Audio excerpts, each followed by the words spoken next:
Ngayong taong 2025, isang nakakagulat na eksena ang naganap dito sa mundo ng crypto. Habang marami pong nag-aalangan dahil sa mga babala ng pagbagsak ng presyo, bigla naman pong tumaas itong si Pepe, isang kilalang meme coin, matapos pasukin ng halos $37 million ng mga retail traders. Oo, kahit na maraming indicators ang nagsasabi na babagsak ang presyo, patuloy pa rin po ang pagtaas ni Pepe. Kaya sa video na ito ay aalamin po natin kung ano po ang totoong nangyari kay Pepe.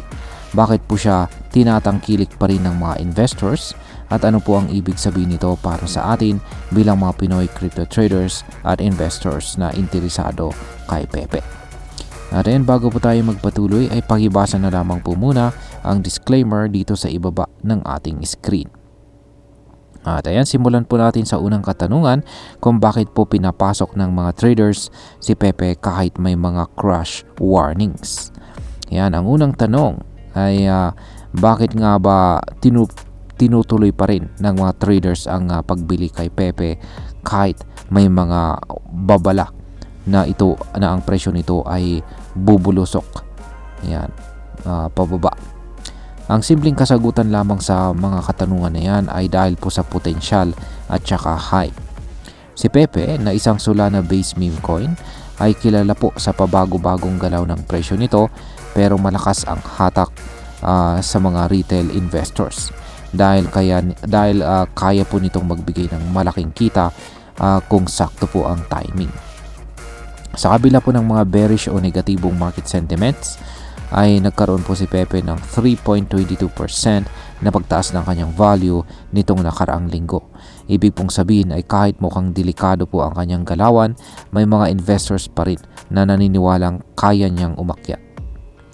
Yan, sa technical analysis naman o yung pagsusuri sa chart patterns at saka indicators ay nagpapakita po ng magkakasalungat na sinyales dito.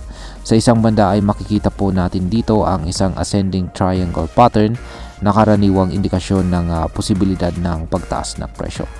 Yan, dito po yung nakikita po nating chart na ito ay isa po itong 4-hour chart time frame ng Pepe USDT na trading pair. Mula po ito sa datos ni Binance. At ayan yung chart po rito. Ayan yung nakikita po natin na pattern dito ay isa po itong ascending triangle pattern. Ayan, isa po itong ascending triangle pattern at isa po itong bullish pattern. Kaya sa simpleng salita ay ito po ay parang isang paakyat na pattern sa chart na karaniwang nauuwi po sa pagtaas ng presyo. Pero ito po ang catch. Habang sinusubukan pong abutin ni Pepe ang resistance level, hindi po siya nakakabuo ng solid na candlestick kundi weak lamang. Ang ibig sabihin ay marami pong sellers ang patuloy po nagbebenta kaagad, kaya hindi natutuloy ang kanyang pag-akyat sa presyo. Dagdag pa dito ay makikita na rin po natin dito ang isang death cross kung saan po ay bumaba ang kanyang 20-day simple moving average sa ilalim ng 200-day SMA. Ayan, isa po itong classic na sign na nagpapahiwatig ng paparating na bearish movement. At hindi lamang po yan, yung kanyang accumulation at saka distribution indicator ay nagpapakita rin na ang itong si Pepe ay nasa distributive phase. Ibig sabihin ay mas marami pong nagbebenta kaysa sa bumibili.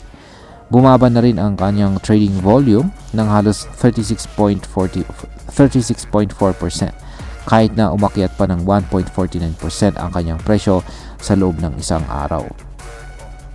Ngayon is kung bearish po ang indicators, bakit may $37 million na pumasok dito? Yan, isa po ito sa mga pinaka-interesting na tanong dito.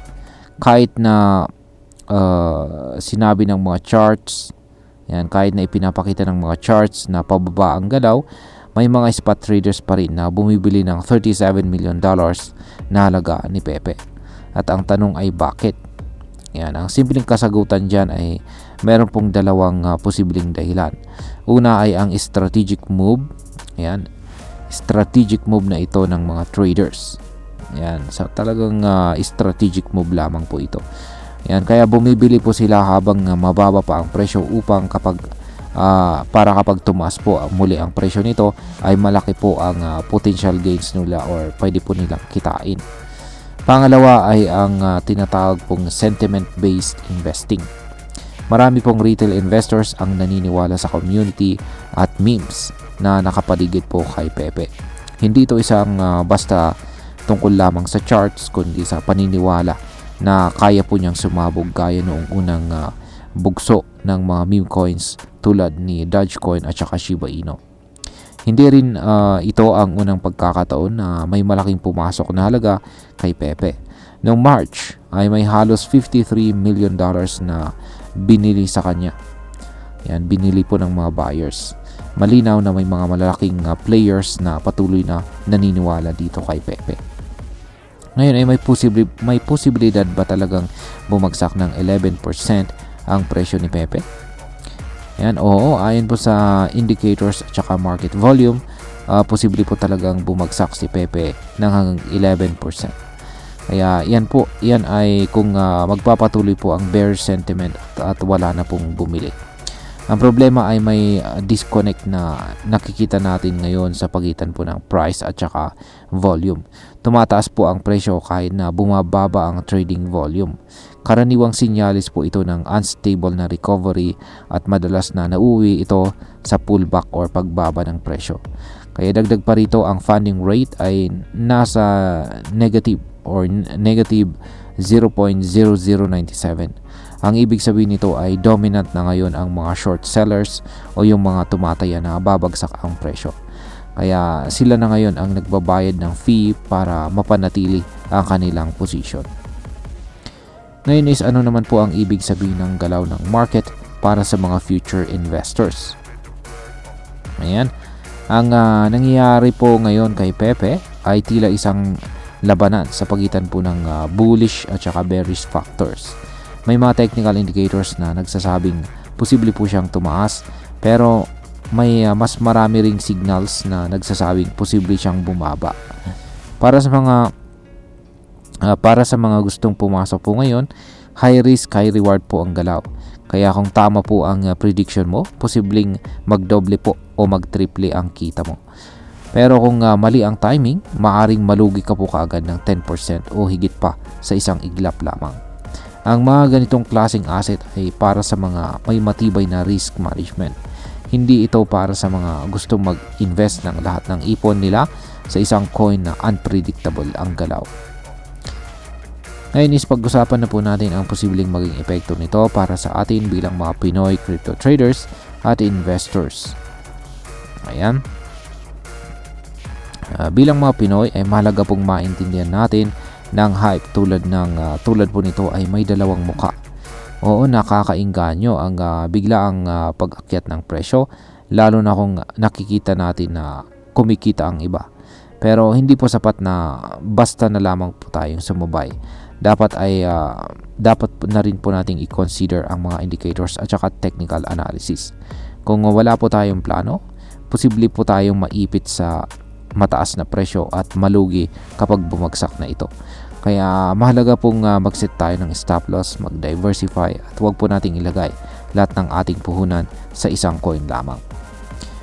Yan, bilang panghuli ay ang masasabi ko naman po rito kung saan ay para sa akin ang biglaang pag-search ni Pepe sa kabila ng bearish signals ay isang paalala na emosyon at hype pa rin ang malalaking drivers dito sa crypto market. Kahit gaano po ka-technical ang analysis, kung marami pa ring naniniwala at bumibili, kaya nitong labanan ang trend ng pansamantala. Pero hindi po ito nangahulugan na ligtas na tayong lahat.